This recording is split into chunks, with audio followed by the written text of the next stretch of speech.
en estos días fue detenida Marianela Palmero, de 29 años. ¿Y quién es esta mujer? Se preguntarán quizás ustedes. Bueno, era la pareja conviviente de Barrelier. Es decir, ella vivía aparentemente en esa casa cuando pasó todo. Marianela declaró inicialmente que esa fue una noche completamente normal, que estuvieron cenando, jugando videojuegos, nada fuera de lo común. Es importante destacar que parece ser que ella tiene una hija con Barrelier, una hija pequeña. ¿Les acuerdan que les comenté en el video anterior que en esa casa habitaba la hija de Barrelier? Bueno, sería la hija que tendría con esta mujer. Entonces ella dice, bueno, que esa noche fue una noche normal, que estuvieron ahí todos haciendo cosas totalmente normales. Pero una pericia tecnológica destruyó ese relato por completo.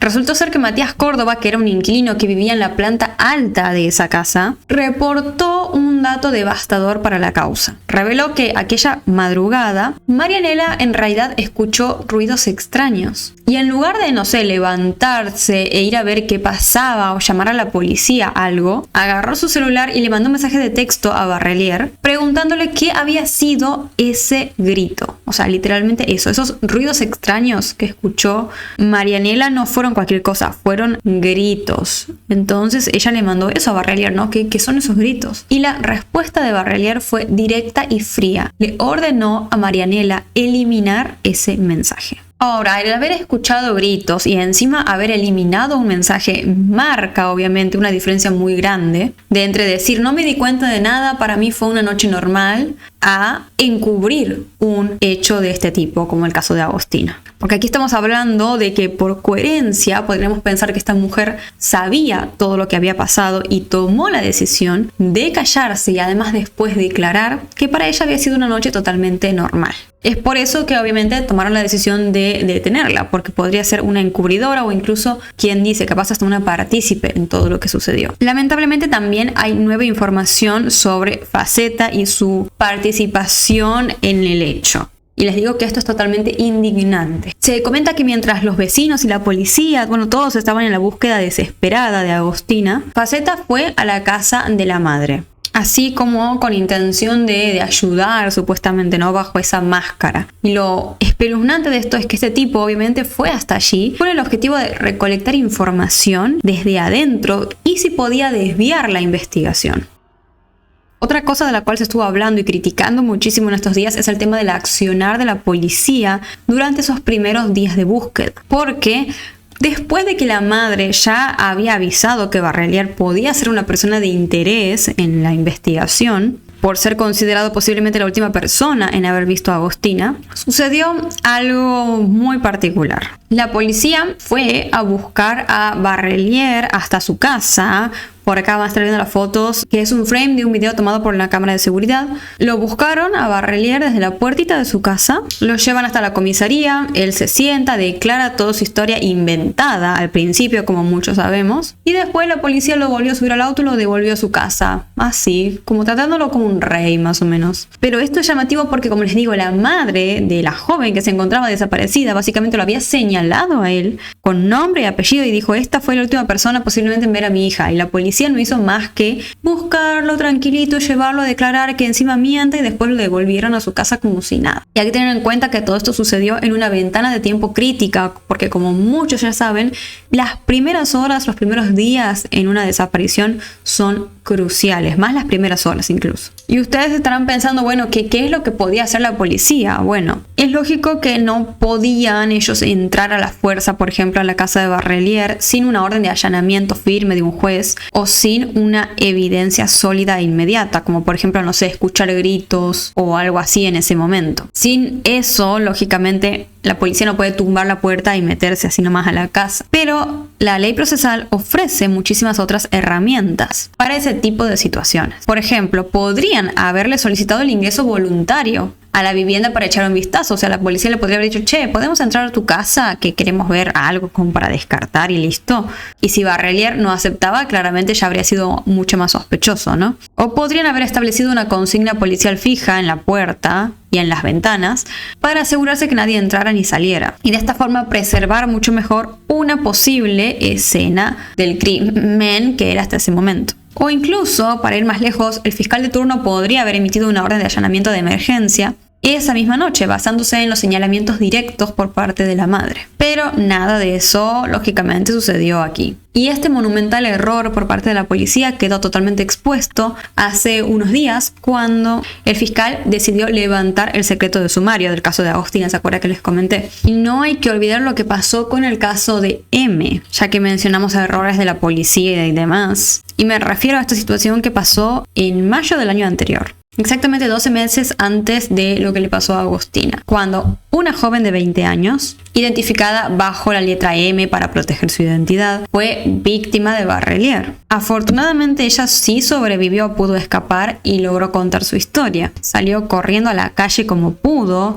y ahí pidió ayuda. Barrelier, para los que no saben, sí fue procesado por lo que pasó con M, pero la justicia decidió calificar el hecho simplemente como privación ilegítima de la libertad. Y esto fue un grave error porque muchos ya sabemos que no fue una privación ilegítima de la libertad. El hecho fue mucho más allá que eso. Y si el fiscal hubiese decidido elevar el cargo, no solamente conllevaba penas mucho más altas de prisión si lo encontraban culpable a Barrelier, sino que también le bloqueaban inmediatamente la posibilidad de salir en libertad bajo fianza, que era lo que tenía que pasar, pero el sistema no lo vio así, lamentablemente. Barrelier terminó saliendo bajo fianza porque podía, porque no le elevaron el cargo, y así quedó en libertad y terminó un año después cometiendo el hecho aberrante en contra de Agostina. Y casi para terminar, otra de las cosas que se estuvo hablando en estos días fue de un supuesto rumor de embarazo. Esto que les comentaba al principio. Varios medios locales, incluso revistas de farándula, a nivel nacional empezaron a instalar como la hipótesis de que Agostina estaba embarazada y encima de Barrelier. O sea, una afirmación gigantesca, ¿no? Es como todo un montón. Pero los reportes oficiales de la autopsia preliminar destruyeron esa teoría por completo, en tan solo cuestión de horas, ya que básicamente pudieron descubrir que no existía ningún embarazo. Entonces este fue un invento de alguien que se empezó a filtrar por todos lados, o directamente información que llegó mal desde un primer momento, no lo sé, pero bueno, si ustedes vieron algún tipo de noticia así, sepan que no es así, que Agostina no estaba embarazada cuando pasó todo lo que pasó. Bueno, y antes de terminar me gustaría que veamos esta serie de publicaciones en donde se presentan capturas de pantalla de aparentemente los chats entre la mamá de Agostina y Barrelier cuando desapareció ella, ¿no? Aquí dice específicamente: este cruce de mensajes sucedió el domingo 24 de mayo, un día después de la desaparición de Agostina. Para ese momento, según la reconstrucción del fiscal, la adolescente ya había sido desvivida en la casa de Barrelier. La madre de Agostina le manda: Claudio, tenés media hora para que me consigas la patente del auto. Media hora te doy. Tengo 800.000 contactos en la policía y están buscando en otro lado, menos en donde tienen que buscar. Claudio, por favor, conseguime la patente del auto, dale, movete. Y Claudio le contesta: gorda, me estoy moviendo, no te pensé que estoy bien. Supongo que habrá querido decir no te pienses que estoy bien, algo así, ni escribir, sabe este tipo. Y la madre de Agostina le dice: no te estás moviendo, porque recién te despertás, por favor pedí las cámaras a los vecinos, decime por lo menos la patente del auto. Esto porque recordemos que Barrelier había inventado que Agostina se había ido de su casa en un auto para verse con un novio o algo así. ¿Cómo era el auto? Yo sé que dijiste que era un Gol rojo, pero por favor fíjate si alguien te pudo facilitar la patente, Claudio, porque la estamos buscando en un lugar que no la tenemos que buscar. Mira si le pasó algo, Claudio, por favor te lo pido, movete, porque si no voy yo hasta tu casa y pido yo las cámaras a los vecinos. No me hagas que haga esto, por favor, movete. Y Barrelier le contesta lo siguiente: no me digas así porque sí estoy moviéndome. Me desmayé porque no daba más, pero sí me estoy moviendo. Ahí estoy con todo eso. Claudio, le dice la madre, tenés media hora para que me consigas la patente del auto. Media hora te doy. Este mensaje ya lo vimos igual. Tengo 800.000 contactos en la policía. Bueno, esto fue lo que ya vimos anteriormente. Y que la madre también abajo de eso le manda el icono de una carita llorando. Hay muchísimas personas que sospechan de la madre, creen que podría haber sido tranquilamente una entregadora Yo la verdad no sé si habrá sido así. Sí me llama la atención un poco esta relación que había entre ellas, que ya vimos como que era más de amigas que de una madre con real autoridad sobre su... Pero ya si la madre participó en algo, o si sabía algo o lo que sea, obviamente eso lo va a determinar la justicia. Mientras, ustedes comentenme qué opinan sobre eso y en general qué vienen opinando de todo este caso, y obviamente vamos a continuar siguiéndolo, esperando total justicia por Agostina Vega, porque no es justicia parcial. Aquí, como dicen los familiares, tienen que caer todos los responsables, por ende se tiene que investigar bien y llegar a la total verdad, para que todos los responsables paguen con el peso mayor de la ley. Acabamos de transitar la segunda semana del juicio oral por uno de los casos judiciales más complejos, más laberínticos y sin duda más mediáticos de la historia reciente argentina. Estamos hablando lógicamente del caso de Loan y de un juicio que es de un tamaño histórico, se podría decir. Esta segunda semana arrancó con todo. En un primer lugar, Laudelina, la tía de Loan, su esposo Benítez, Pérez y Callava se negaron a declarar. Por su parte, el excomisario Walter Maciel optó por una variante táctica un poco distinta, pero similar en el fondo, digamos. Él anunció que no va a hablar hasta que terminen de declarar absolutamente todos los testigos. Lo cual, a ver, desde la perspectiva del derecho procesal penal, es una maniobra totalmente de manual, porque retienes, por decirlo de alguna forma, tu declaración hasta que conoces todas las cartas de la acusación, todos los testimonios en tu contra. Te permite esto adaptar tu relato final para que encaje mejor, digamos. Es jugar con las cartas marcadas, ¿no? Básicamente. Pero por otro lado tuvimos en esta semana sí a Alan Cañete, quien sí tomó el micrófono y habló durante casi 3 horas seguidas. 3 horas ininterrumpidas encima. Es muchísimo tiempo para una indagatoria inicial. Este sujeto, recordemos que forma parte del segundo grupo de acusados, no de la familia directa que estuvo presente en el momento de la desaparición, sino más bien de este grupo de personas que se hicieron pasar como miembros de la Fundación Lucio Dupuy y entorpecieron la investigación. Una de las cosas que dijo Cañete en su declaración fue negar cualquier tipo de privación ilegítima de la libertad respecto a los pequeños y a las personas que estaban en el hotel, porque recordemos que se decía que las tenían ahí, personas que eran testigos principales de lo que había pasado con Loan, que los tenían ahí y no los dejaban irse. Su argumento fue que su equipo estaba operando como una red de contención social, como que le estaban proveyendo de comida, abrigos, zapatillas, y que siempre buscaron eso, ¿no? Como cuidarlos, contenerlos, y no que estaban ahí intentando hacer que no se vayan, que no se escapen para poder manipular sus declaraciones. Cañete además intentó validar su integridad moral frente a los jueces, mostrando la fotografía de una lapicera que, según él mismo contó, fue un regalo personal de la jueza federal de Goya, Cristina Poser-Penso. Como si eso fuera una especie de aval de que él estaba haciendo las cosas bien con los pequeños que estaban en el hotel ese día. Y si bien habló bastante, como les digo, sí se tomó el lujo de negarse a responder las preguntas del abogado del excomisario Maciel. Volviendo a hablar de Carlos Pérez, él evitó hablar, como les comenté, pero se dice que él instruyó a su abogado, Ernesto González, que entregara un manuscrito.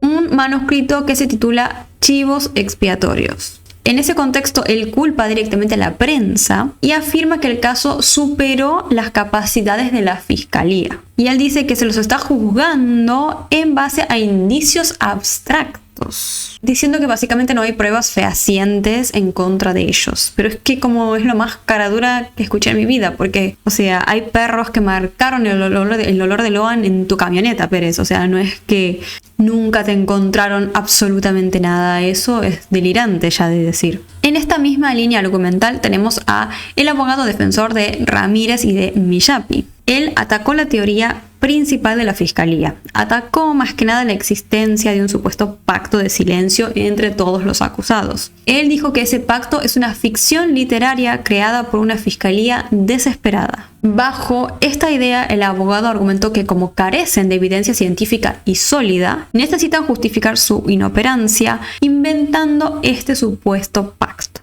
Pareciera ser como que se está armando toda una especie de circo, de ruido con todas estas afirmaciones. Y para entender por qué está sucediendo esto, tenemos que comprender en primer lugar cuál es la naturaleza de lo que es una indagatoria. En el derecho penal nuestro, cuando un imputado se sienta frente al tribunal a declarar, no está prestando testimonio, está ejerciendo su defensa material.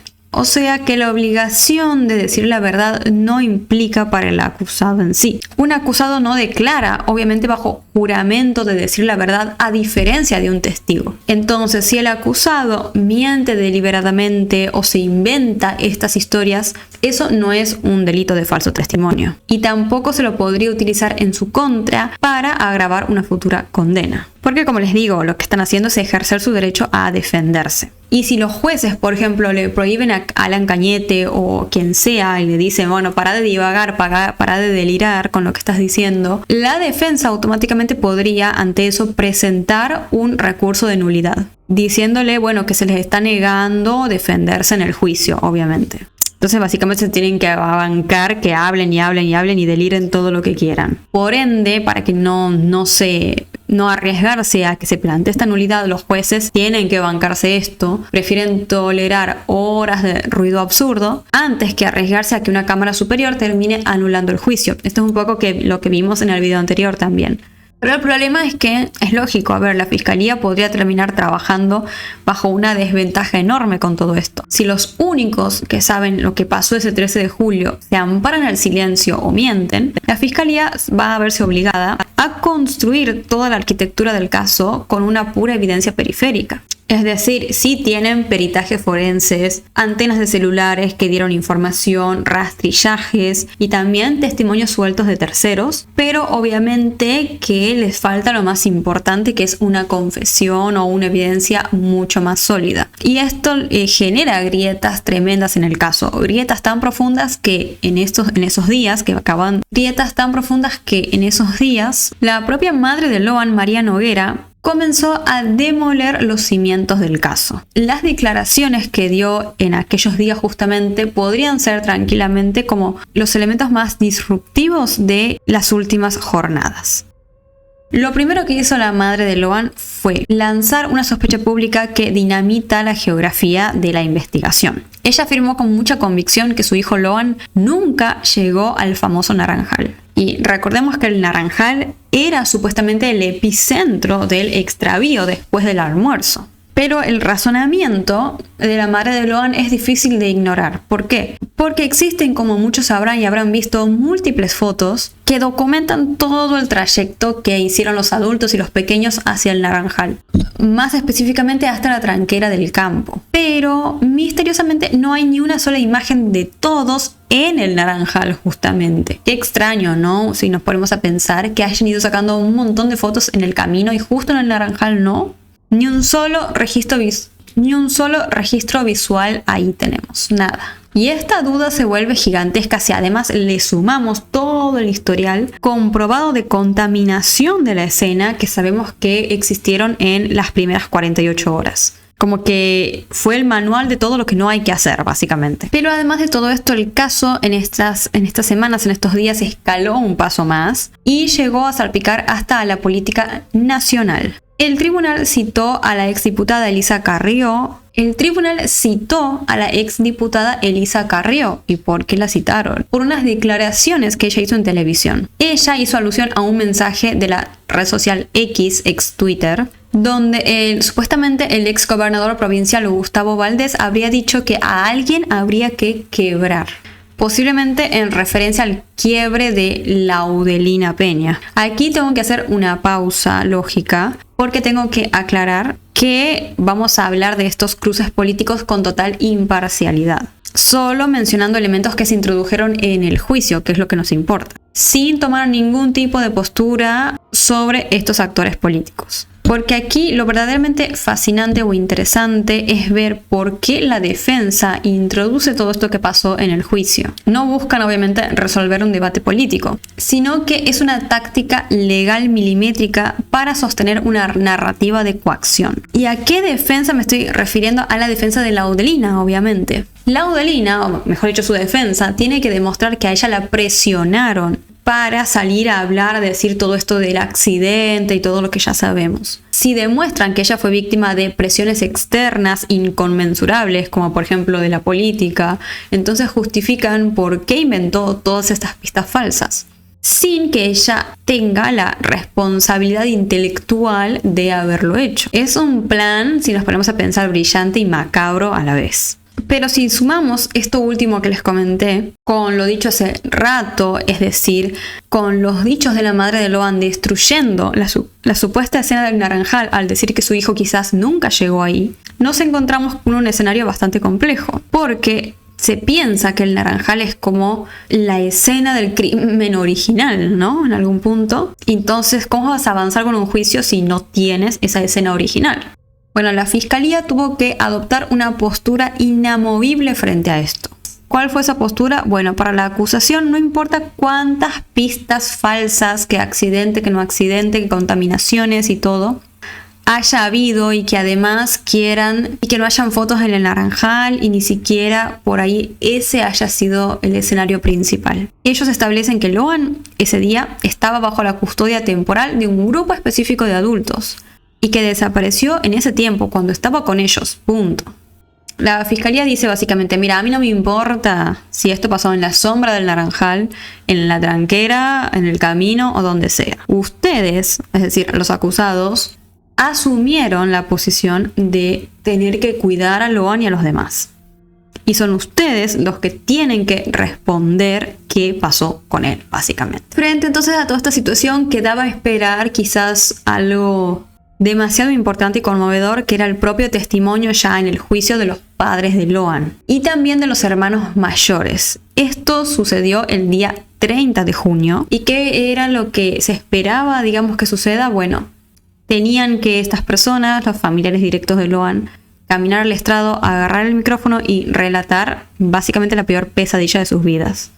Y además de eso tenían que hacerlo desde un principio pensando que tenían que estar frente a Laudelina, por ejemplo, que es una de las principales acusadas, ¿no?, por todo esto. Una persona quien ya ni siquiera es una hermana para el padre de Loan. El padre de Loan ya ni la considera una hermana, lógicamente. ¿Qué sucedió entonces cuando los padres finalmente de Loan se acercaron a declarar? Bueno, vamos a estar leyendo algunas noticias sobre lo que pasó, ya que esto sucedió literalmente tan solo unas horas antes a que empiece a grabar, así que no tuve tiempo de guionarlo bien, pero para que nos informemos vamos a estar leyendo varias fuentes donde nos cuentan básicamente qué fue lo que sucedió. En primer lugar dice este titular: el fuerte testimonio del padre y la frase que complica a Laudelina. Dice, durante la exposición ante los jueces, el hombre, es decir, el padre de Loan, recordó una frase que, según afirmó, escuchó personalmente. Al otro día de la desaparición, Laudelina dijo que había sido un accidente. Lo dijo a todos, yo la escuché.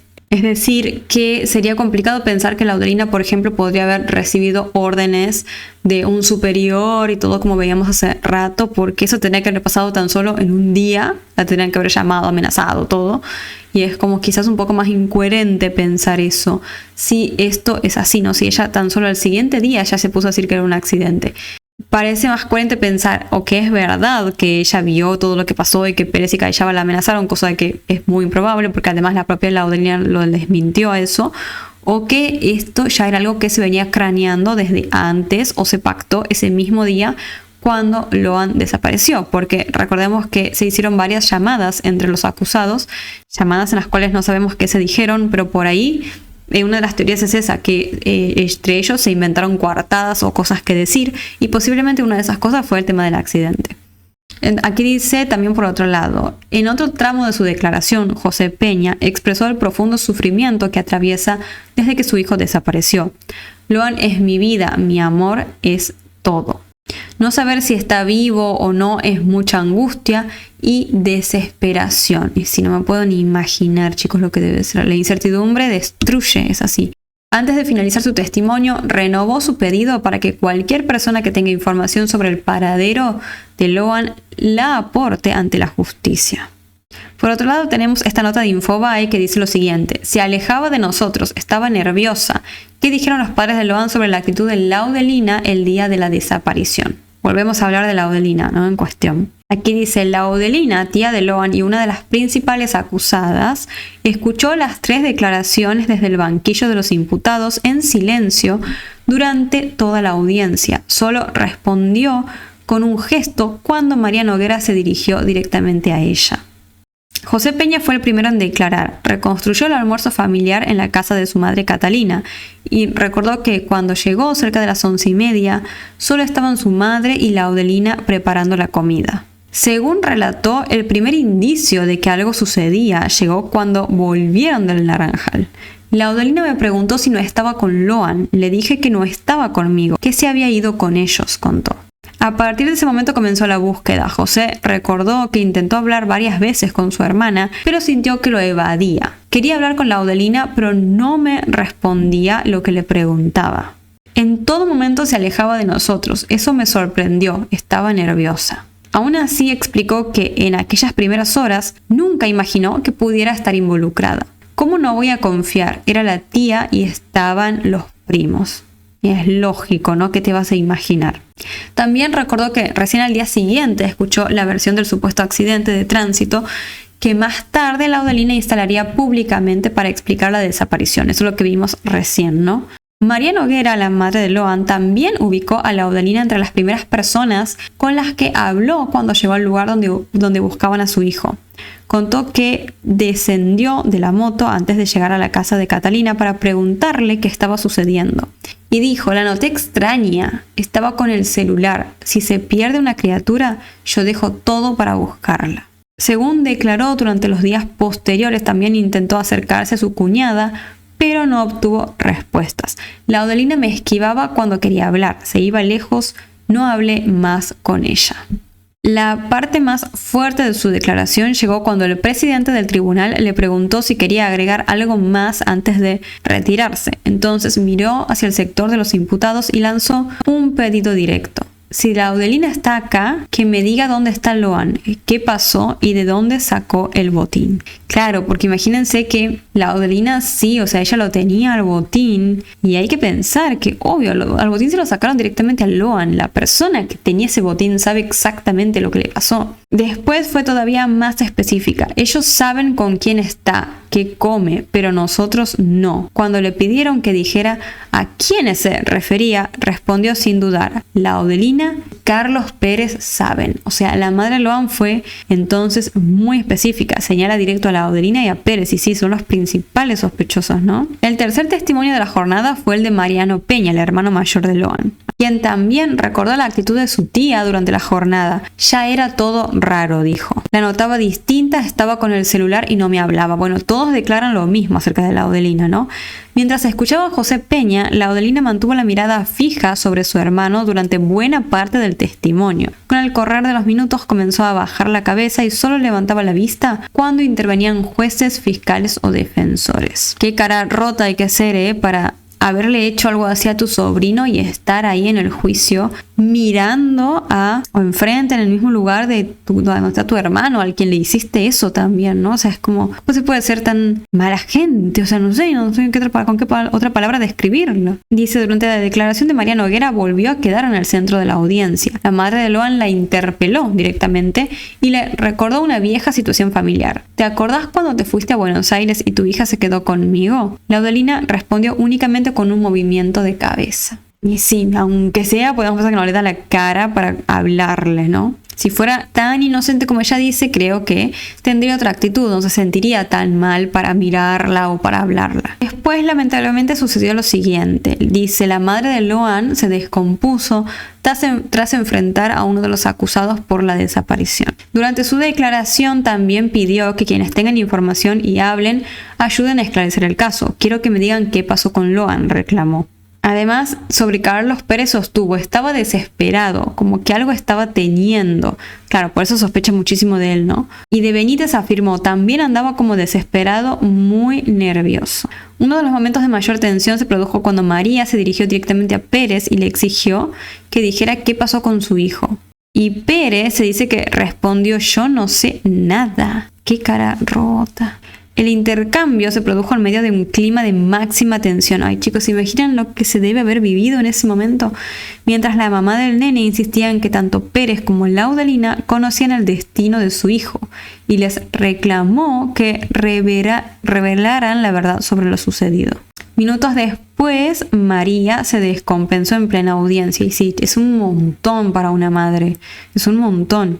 La mamá de Loan se quebró mientras volvía a exigirles respuestas a Laudelina sobre el paradero de su hijo y debió recibir atención médica en la sala. Bueno, chicos, no sé, fue tremendo claramente lo que se vivió en ese momento y es que no me puedo imaginar otra cosa porque estamos hablando de unos padres que tienen que ir a hablar sobre lo más espantoso de sus vidas, a recordar todo, a pedir que por favor les digan dónde está su hijo, o sea, cómo no se va a descompensar esa madre pobre.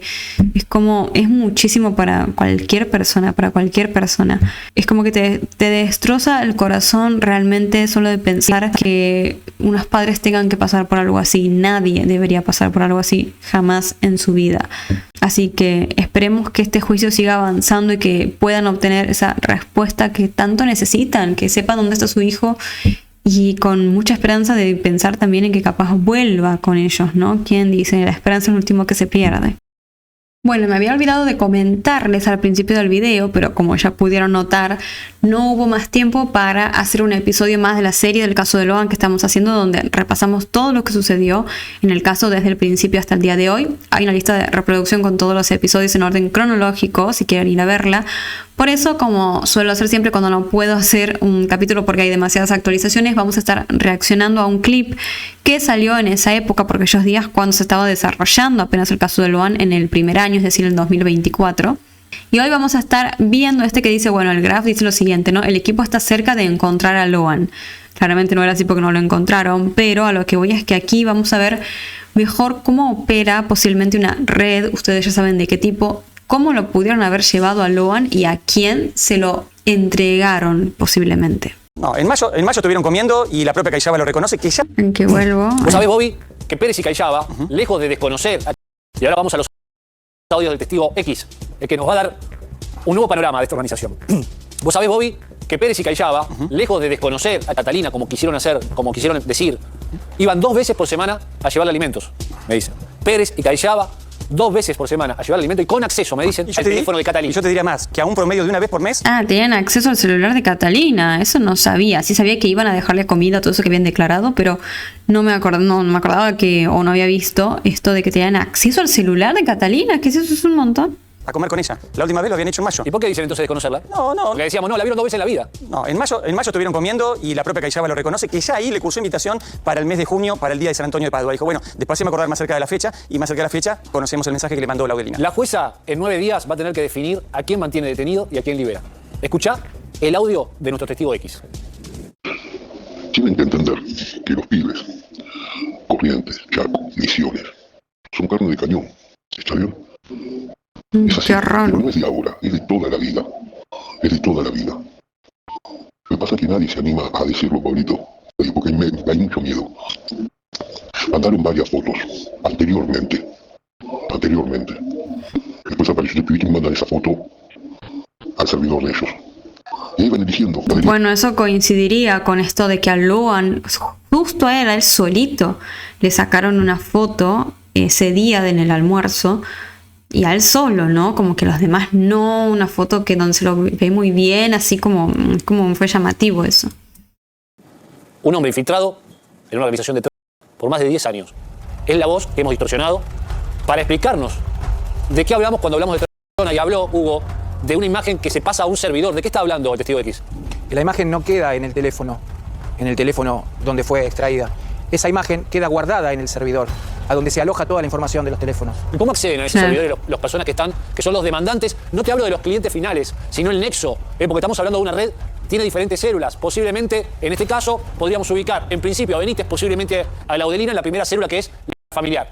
Después aparecen Pérez y Callaba con vínculos con la organización que demanda para después... Claro, porque podríamos pensar que Laudelina Benítez y eso eran como los polluelos más polluelos, ¿no? Los eslabones más pequeños, y después quizás encima estaba, por ejemplo, Pérez y Callaba, podríamos pensar, y más allá más personas, ¿no? Obvio. Revender ese producto que es un niño, caso, pero que puede ser una chica de 14 años, o una chica de 10, o una chica de 7, como quieras. Estas redes tienen clientes para todas las opciones. Envían. Bueno, esta parte seguramente la vieron cortada porque no puedo dejar esas palabras, pero ahí están hablando de que esa red posiblemente se dedica a hacer lo que ya saben. O sea, no lo puedo mencionar, pero es bastante evidente, ¿no? Episodio 2 del Testigo X, no te lo puedes perder, escúchalo.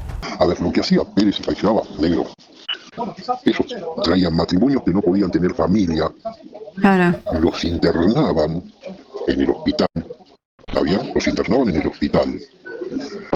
Internaban a la mujer que estaba embarazada y automáticamente hacían los papeles como que la tenía la mujer que no podía tener familia en el hospital. Por eso mismo la enfermera también está hasta las pelotas, pero tiene que haber alguien mucho más arriba que en el hospital. Y no lo hicieron acá solo, lo hicieron en muchos lugares, en muchas provincias de lugares pobres. Lo que pasa es que ¿cómo desculas todo esto? A ver, yo tengo 3 casos, tres conocidas, adultas ya, de mi edad, contadas de esta manera, y ellas lo saben. Ay, no, ¿en serio? Ellas lo saben.